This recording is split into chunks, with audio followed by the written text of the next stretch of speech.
Hello and welcome to this week's edition of TRP News. I'm your host, James Andre. Thanks for joining me. This week we are going to be talking about Hillary Clinton's announcement that she will be running for President of the United States, HIV in Indiana, an outbreak in southeastern Indiana, the Fukushima nuclear power plant and the meltdown of the reactors there, Iran negotiations and the state of legislation in Congress regarding that, and the Trans-Pacific Partnership Trade Agreements, which there's been a lot of discussion about that on the left.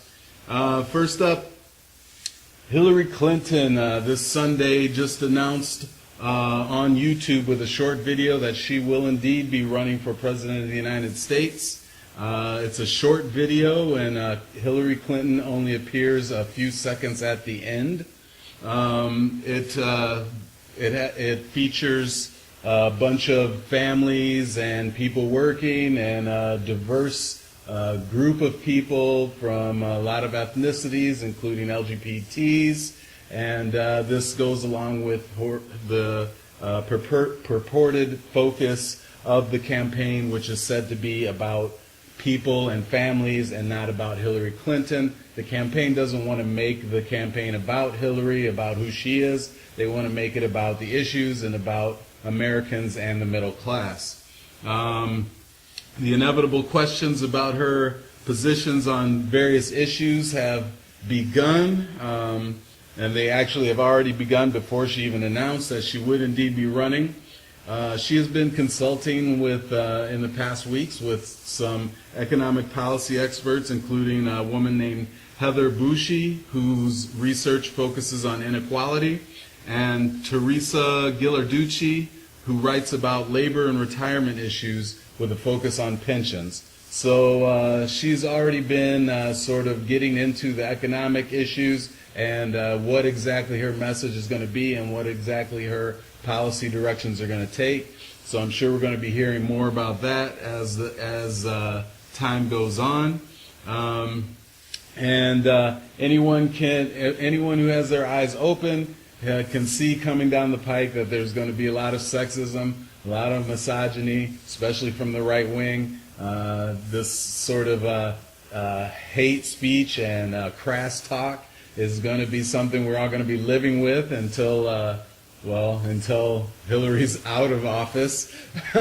So look forward to about 10 more years of this. So just prepare yourself.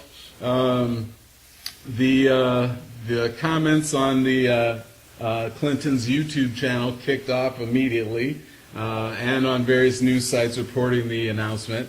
So there are comments that ran the gamut. Of course, she had many supporters in those comments. And she also had the detractors, words like liar, corrupt, Benghazi, not trustworthy. People mentioned the emails, the B word, and even the C word. So, and a new one that you're probably going to be hearing a lot of, this was my personal favorite, Monica Lewinsky's ex-boyfriend's wife. So this is just sort of really nasty. It's already getting nasty, and apparently a lot of the right-wingers have had some tricks in the bag they've been waiting to pull out, probably since 2008, and so now they're gleefully reaching into that bag and slinging mud wherever they can. As for Clinton, she immediately hit the road. She hopped in a van and is driving to Iowa to meet with people there. So there's going to be more on the ground. Apparently this campaign is going to be focusing on smaller, intimate, one-on-one events. The word is that she does not feel that large, energetic rallies are really her strong suit. She feels that one-on-one and in small settings is really where her strengths lie, so that's where the campaign is going to focus. So that's what happened Sunday. Hillary Clinton officially running for President of the United States. And if you've watched my past episodes, then you know that I think this is pretty much a lock. It's a done deal. She's a strong candidate, and there's not much competition on the right. The GOP cannot field even a person who can answer a question. Rand Paul, excuse me, and they have a lot of problems and a lot of weak candidates. So Hillary is a juggernaut. She's a machine, and so it looks like, as far as I'm concerned, she's gonna be campaigning all the way to the White House. We'll keep you updated. Like I said last week, I'll be pushing back on a lot of this Hillary hate coming from the right and particularly from the left. People need to get over it, get on board, and start working for ways to make change. Trustworthy, that's a word that comes up. Don't put your trust in any political candidate. That trust, the idea of you being able to trust a political candidate or elected official is just an excuse that people use to disengage from the process of participating in their government. So you should not trust anyone with the policies that are going to affect your lives. You should be working to influence those policies in a direction that you agree with. So we'll be talking more about that, and I will be keeping you updated on Hillary. Okay, next up, you may have heard about this. There's the reason I'm talking about this is because there's been a change in the story in the last week. HIV in Indiana. There's been an outbreak, a so-called outbreak. More than, I think at this point, there's more than 100 cases and apparently 106 confirmed cases of HIV infection, apparently all linked to intravenous drug use and sharing of dirty needles, what they call dirty needles, which just means needles that you are reusing or sharing amongst people and using more than once. Intravenous needles are made to be used one time only, and you run a risk of damaging your veins and getting infection if you use them, especially if you share them. So this outbreak has been linked to that. It's Indiana's largest ever HIV outbreak, and it has hit Scott County, an area that is about 30 miles north of Louisville, Kentucky. Now, and you should know Indiana has banned needle exchange programs. It is illegal to exchange needles, to offer needle exchange programs, whereas which is where a intravenous drug user can, with no questions asked, take needles, use needles, and exchange them for new, clean needles, and that helps reduce the incidence of intravenous infections like HIV or hepatitis. A lot of countries do this, and in fact some states and some cities do this in this country, and it's proven to be an effective means of limiting outbreaks of these types of diseases.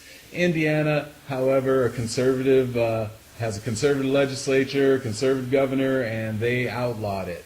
Now, of course, Mike Pence, the famous back and front peddler, as you know from the Indiana religious freedom law, now he has declared a public health emergency in the state of Indiana and has waived the needle exchange ban only for Scott County, only for the county that is currently most affected by this HIV outbreak. So they are allowing needle exchanges in Scott County alone, only Scott County, and they have begun that program, and so far I think they've exchanged something like 400 or 500 needles. But they have only had about 4 participants, so I can only guess that these 4 people have gathered needles from their friends and come and exchange them. But only 4 participants, you've got 100 people infected, and there's only something like 2,700 people in the entire county.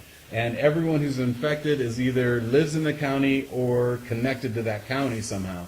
So there's a lot more intravenous drug users out there that are participating in this program, and it just goes to show you that this is not a liberal, bleeding heart, feel-good issue. This is a public health issue. This is an issue that where helping people who are on the fringes of society is not a matter of love or being a hippie or a bleeding heart or a tree hugger. This is a matter of pure self-interest. Okay, we do not want to have people who are doing things that may harm themselves, but subsequently harm other people in the community who have nothing to do with that lifestyle.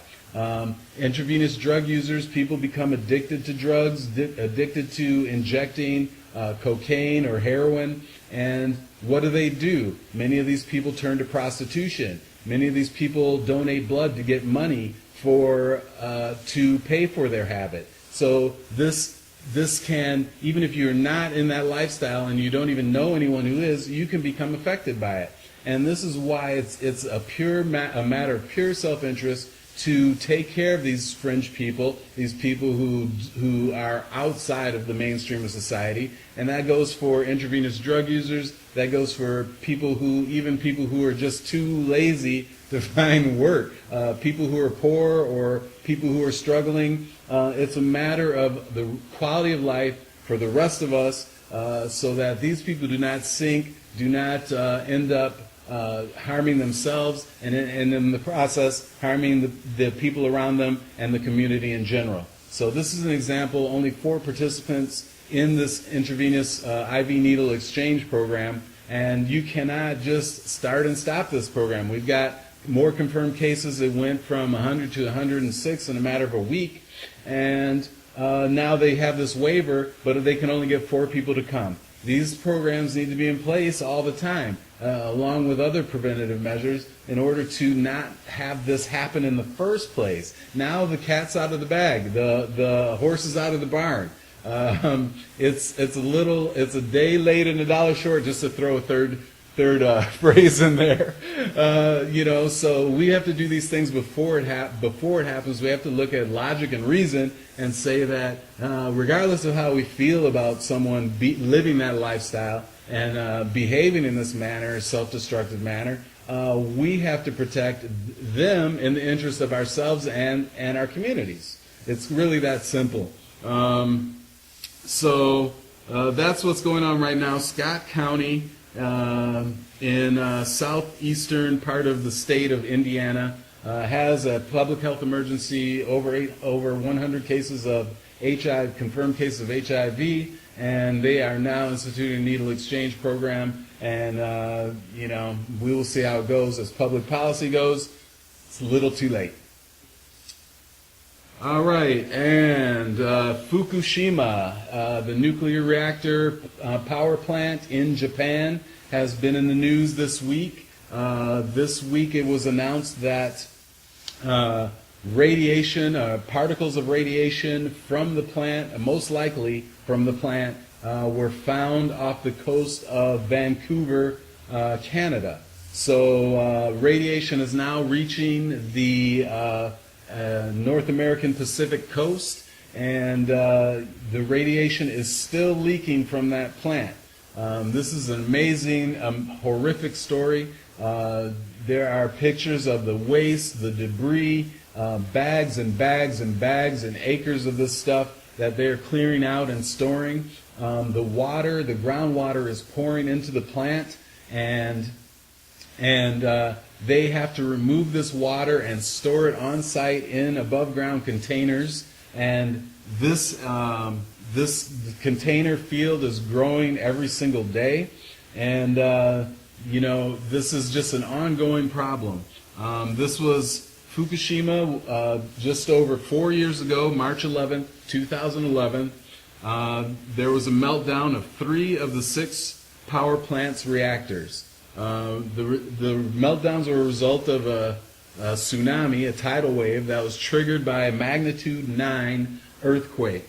After the fact, regulators found that TEPCO, the operator of the plant, failed to meet safety requirements, safety regulations, and even planning in case of emergency. So they were not prepared for an emergency. They did not have precautions in place, and this is the result now that Japan and the world is living with. Much like the BP oil spill in the Gulf, the technology currently does not exist to solve this problem. So right now they're trying all sorts of things, dumping chemicals, pouring cement, freezing water, and none of it's working at this point. And they are saying that the head of the power station says that even 2051, the year 2051, which was the current projected date to have this problem taken care of and the plants decommissioned. That's what they call it, decommissioned, whereas there's no more radiation there or radiation leakage or any spent fuel. That's 36 years from now. The head of the plant is saying that may be impossible without some new technology that they are not even aware of yet. Currently, as I said, contaminated water is still being contaminated, groundwater seeping into the plant and seeping out of the plant. 158 million gallons of contaminated water being stored in a tank farm, and the number grows every day. 158 million gallons. Now, the general cleanup of this whole mess is expected to cost over $17 billion. Now, and treating contaminated water, now they have a technology that they hope to put in place to treat the contaminated water because there's just so much of it, and it's 600 cubic meters of new water a day. The technology, however, is not large scale, so they need money to scale it up. They need money to install the technology, and they need money to operate it on a year-by-year basis. Well, that's expected to cost $1 billion just to get the plant installed, this water treatment facility, and it's expected to cost hundreds of millions of dollars a year to process the water. So this is a huge, huge expensive proposition. Not only is it expensive in terms of money, it's expensive in terms of the environmental impact, in terms of the political impact. They're talking about starting up their reactors again in Japan. There's some opposition. However, there was a leader elected who was sympathetic with nuclear power. Let's face it, it's Japan, it's an island. They don't have a lot of energy options. And nuclear power is one of their main sources of energy.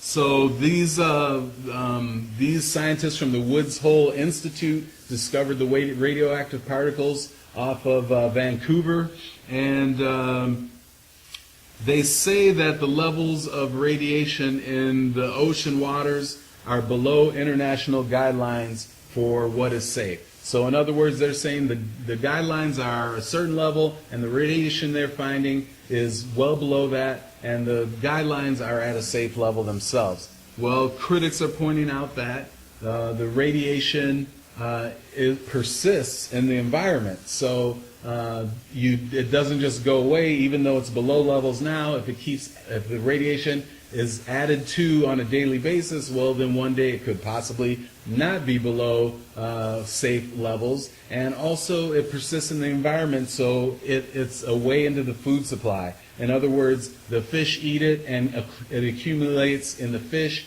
and in the biome, and eventually humans begin to consume it, and it sort of becomes trapped in organisms. And once that happens, the level can increase beyond what is safe as well. So that's what's going on with Fukushima right now. Ongoing, serious problem.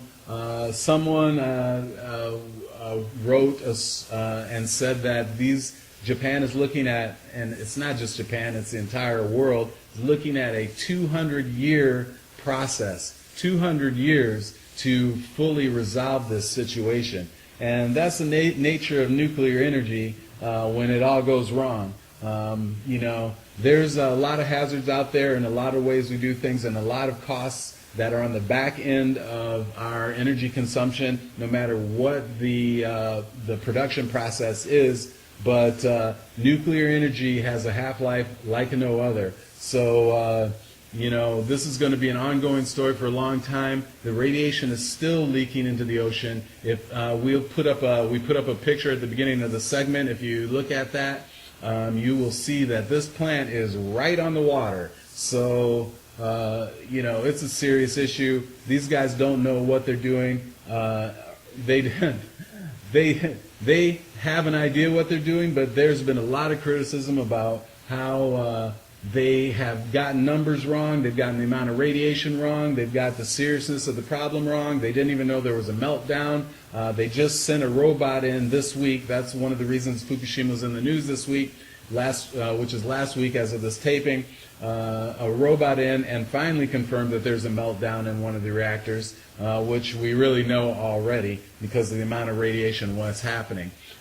So we really need to take a look at these things, how we handle nuclear energy, nuclear waste, but not only that,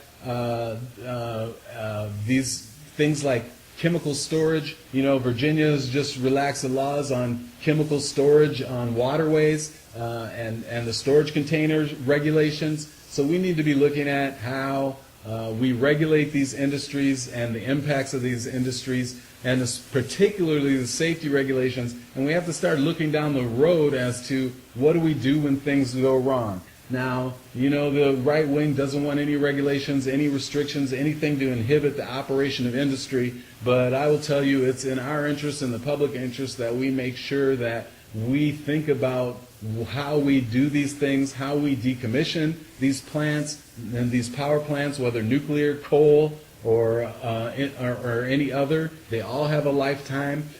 We need to be thinking about what could go wrong, and when it does, what do we do, and what technology do we have in place to deal with it. It's just a logical and smart thing to do, and anyone who says any different, definitely don't listen to them, and definitely don't vote for them.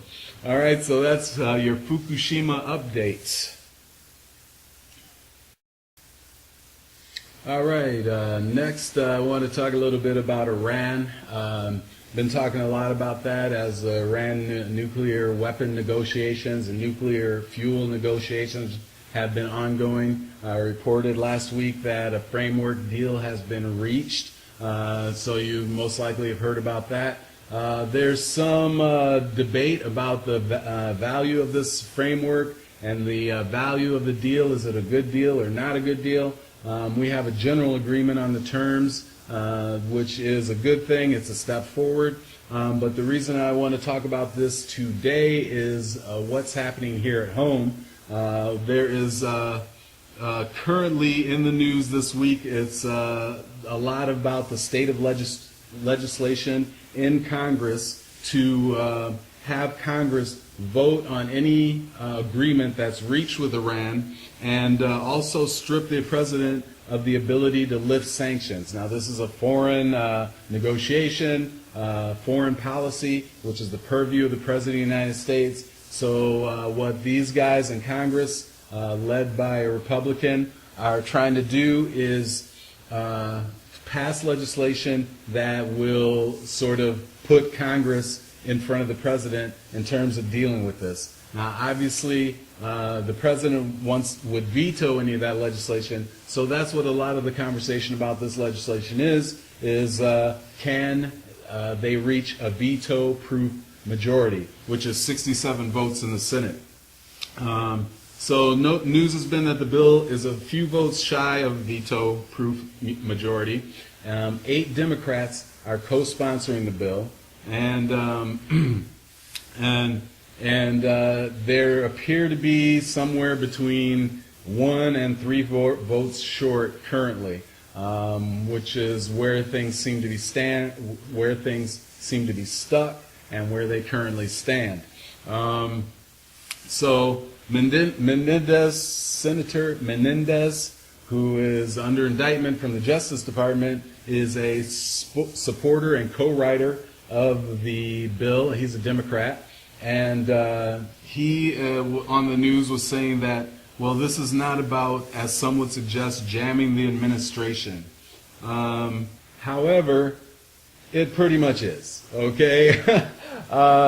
Why? Because for a couple of reasons. One is that's what Republicans love to do.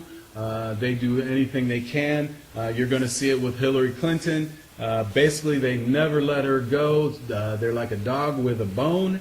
They've been on her since she was in the White House in the 90s. So they never let it go. They're never going to let it go with Barack Obama, ever. Until the last of his days on earth, he will be hearing it from the right-wing Republicans about take your pick. That's number one. That's just what Republicans do with Democrats. Democrats in the White House is they do everything they can to put them down, to denigrate them, and to make them look bad, to disrupt anything they try to do. Number two is that a lot of these guys are on Israel's side with this. They basically want war. They want military superiority. They want the option on the table, and they want the option at the top of the deck. They want to exert their military might. They don't want to have to negotiate. They want to sort of have these conflicts go on so that their friends in the military-industrial complex, the Boeings and the other large manufacturers and military equipment providers, can keep making money. As you know, they won't even. There's some equipment programs that Congress can't even cancel because they just won't let it happen. It gets filibustered. It gets knocked down. It won't even come to a vote. We're buying tanks and planes that the military doesn't even want anymore, that they think are outdated, all so that these industries can keep churning and keep turning over. And they say it's not about jamming the administration, but this is one issue. For example, they have raised their voice on this issue, which, as I said, is the purview of the president. It's a foreign policy issue. However, where they do have oversight is on military action, and they are completely silent on all the military actions that the administration has engaged in around the world. So completely silent on drones, completely silent on ISIS, completely silent on Yemen. Where they do actually have oversight, they have nothing to say. So this is clearly, not what things are not as they appear to be. This is about a lot other than just wanting to make sure there's a quote-unquote good deal. This is about a lot of other things. Not only that, have they been silent on all these military actions, but Congress is perfectly within their power and with their ability to pass a secondary legislation that has nothing to do with the negotiations. For example, they could write a bill that says if Iran does A, B, or C, or engages in D, E, or F, then the United States will enact X, Y, or Z. So they can make completely independent legislation that has nothing to do with the negotiations, and that will have nothing to do with a decision the president will make. And in fact, the president might sign it. But that's not the route they took. The route they took is to interfere in the office of the president and try to place themselves between him and his constitutional authority. So many people that you hear using the trope and the excuse, well, I don't trust Iran. I don't trust them to follow through. They're not trustworthy. This is a whole trust issue. This is the new millennial thing, people talking about trust. Trust is an issue. I mean, what did Reagan say? Trust but verify. Trust is not the issue, okay?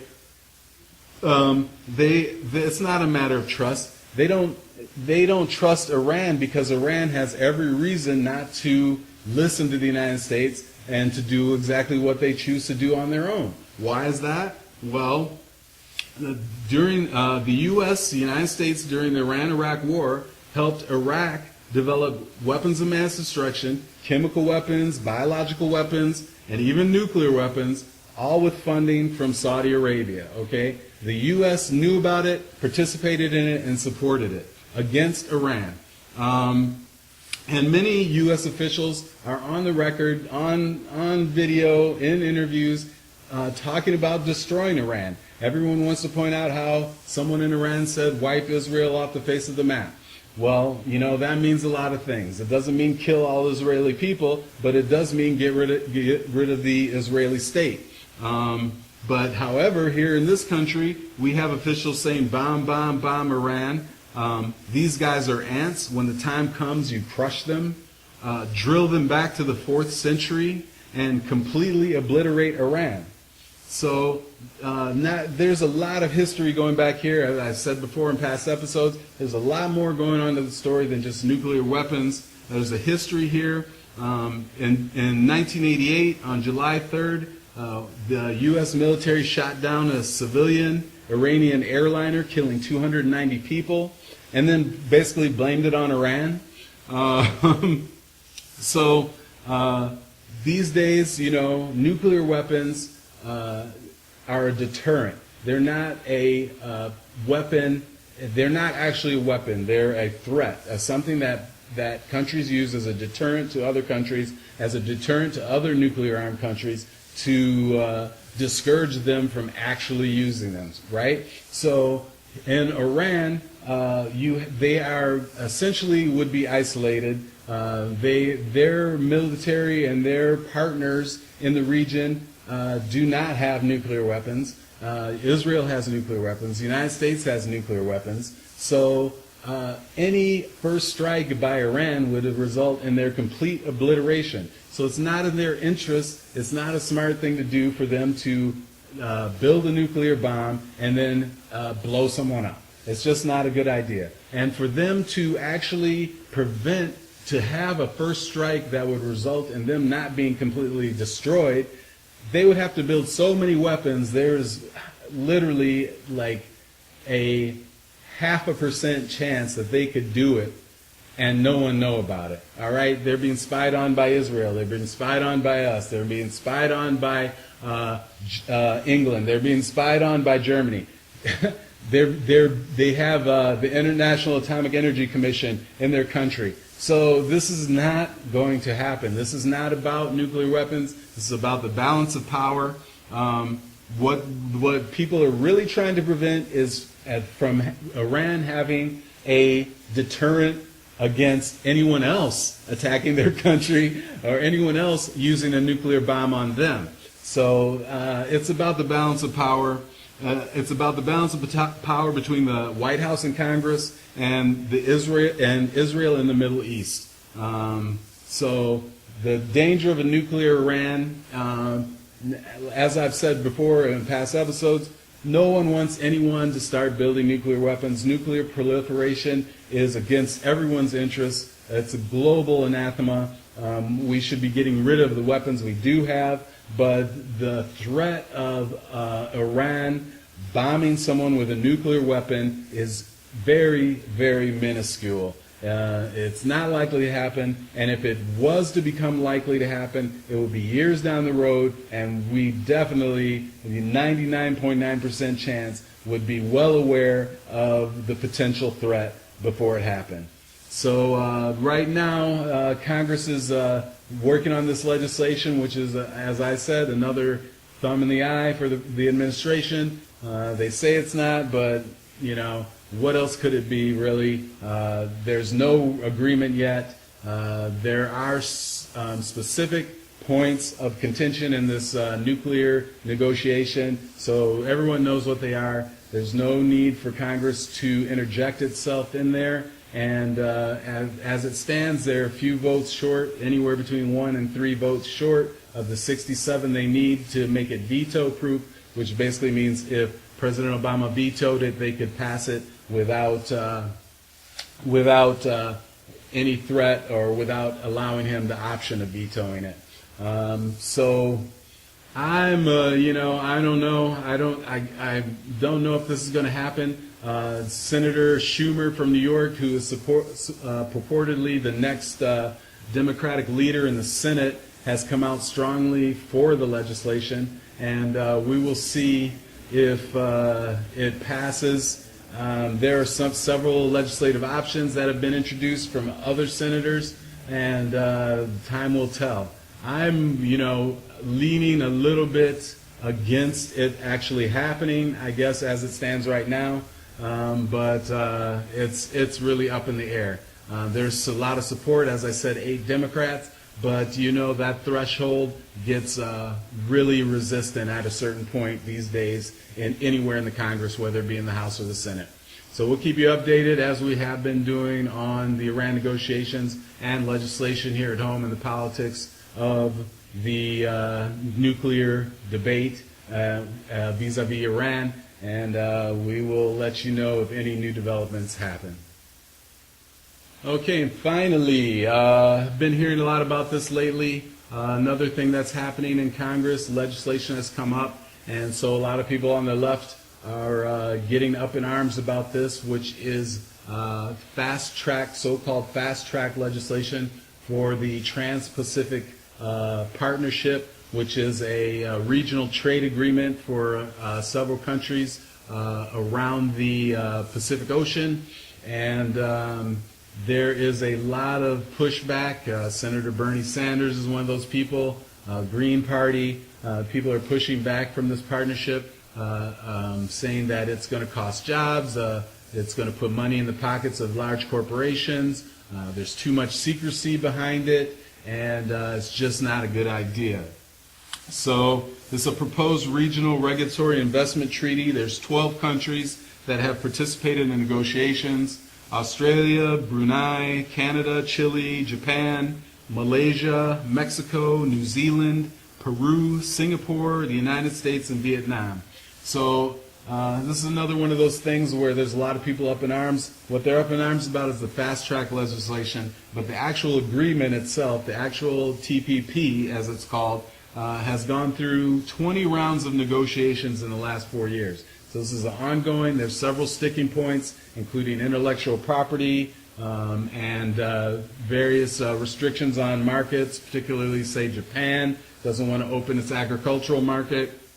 The current debate, as I said, is about fast track, which would require the United States Congress to introduce and vote on an administration-authored bill for implementing the TPP with minimal debate and no amendments, and the entire process taking no more than 90 days. Essentially what this is a renewal of the Trade Promotion Authority, which was established under the Trade Act of 1974. So this has actually been around for over 40 years already, this concept of allowing the president to make agreements at an expedited, trade agreements in an expedited manner. Under the Trade Promotion Authority, Congress authorizes the president to negotiate free trade agreements if they are approved by both houses in a bill enacted into public law and other statutory conditions are met. So, so many have complained, as I said, that there's too much secrecy. One of the complaints specifically is that while many heads of major corporations have been privy to the negotiations and participated in them, advised them, members of Congress or elected officials in this country have not been privy to those negotiations, and so are sort of behind the information curve on that. And so there's a lot of why would the elected leaders not know what's going on, whereas the business community does. And this is a, you know, it's a political matter, it's a government matter, yet part of the government feels as though they're being locked out. There's also charges that corporations, as I said, will benefit and workers will suffer. Now, a lot of this, I've been looking into this because I've been hearing from a lot of the lefties, and so I'm been trying to dig into this and find out what's going on. I have to say, a lot of the criticism of this trade agreement seems to be pretty vague, non-specific, and quite possibly overblown at this point.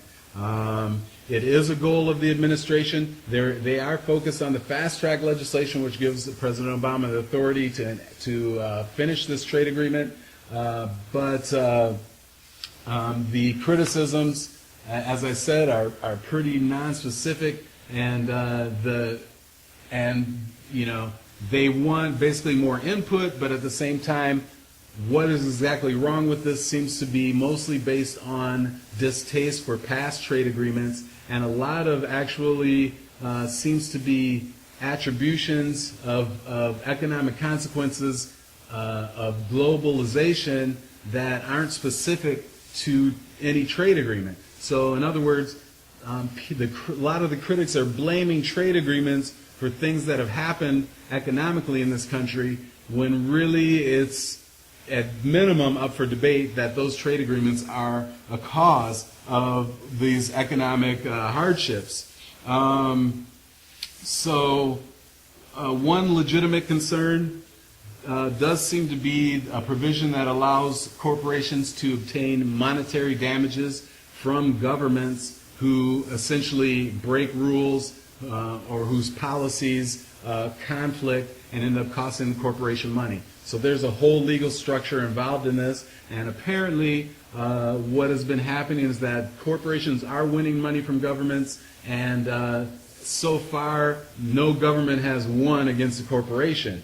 Now, the reason this is a bit of a concern is that it essentially allows a corporation, a private entity, to influence public policy in a country they may not even be a part of. So, for example, if a corporation in one of these countries, say in Vietnam, says, well, your labor policies in the United States are costing us money and they're against the rules of the TPP, then they can actually get monetary compensation and continuing monetary compensation until we actually change the policy. So that is a bit of a concern. There are some suggestions on the table for how to deal with that. And as I said, this is 20 rounds of negotiations, so this agreement is not set in stone. And there's our notes leaked by WikiLeaks, and what people are saying is that really we're still miles away from an agreement. So that's why I say the focus has really been on the fast track authority, the current legislation in Congress, but there's still no agreement. So even if you have fast track authority, there's nothing to agree to. Now, what people are saying is that the president and the administration needs fast track authority in order to encourage final agreement on the TPP, and the other parties in the TPP, i.e. specifically Japan, need to know that he has authority before they'll make an agreement. So it's kind of a catch-22, chicken or the egg, which comes first. But as I said, this agreement is still miles away, and even if he gets fast-track authority, there's no guarantee that they're going to resolve these issues and have an agreement. So now, on the note of this attributions, this distaste for trade agreements and for this idea of globalization, corporations win, corporations win, workers lose. I'm not a big fan of corporations. I'm not a big fan of the current capitalist structure in this country and other places in the globe. I think there need to be some changes to it. I'm not against capitalism per se, but I will say that there are a lot of shortcomings that are currently making themselves known. However, this is not just an automatic equation. Corporations make money, workers lose. It's not just an automatic thing. There are many bad things that happen, many changes that should be made, but it's a simplification. And I just want to say to liberals and progressives, just be aware of that, because you're sort of buying into the same Tea Party right-wing way of doing things, whereas basically you're sort of smearing something, you're sort of casting it in the worst possible light. And there's a big segment in the middle of the country, a big segment in the middle of the political spectrum that just doesn't like that. They rather know the truth. They rather have people look at things logically. Not only that, it's the same thing, with people complaining about Hillary Clinton, liberals complaining about Hillary Clinton. You're wasting your energy. Let's put our energy into some things that we can affect, some things that really are specific and we really can do something about. But when we're blowing smoke and we're making things look worse than they are, then we're sort of shooting ourselves in the foot. We're sort of limiting our power and limiting our influence. And so that's not a good thing. 6 of the 11 other nations who are in the TPP or agreed to participate already have free trade agreements with us. So more than half of these countries already have free trade agreements with us. So, that's not going to change the status quo that much. And the other 5 only have minimal tariffs. So really this is just sort of a formalization of something that's already happening. It's already been happening, okay?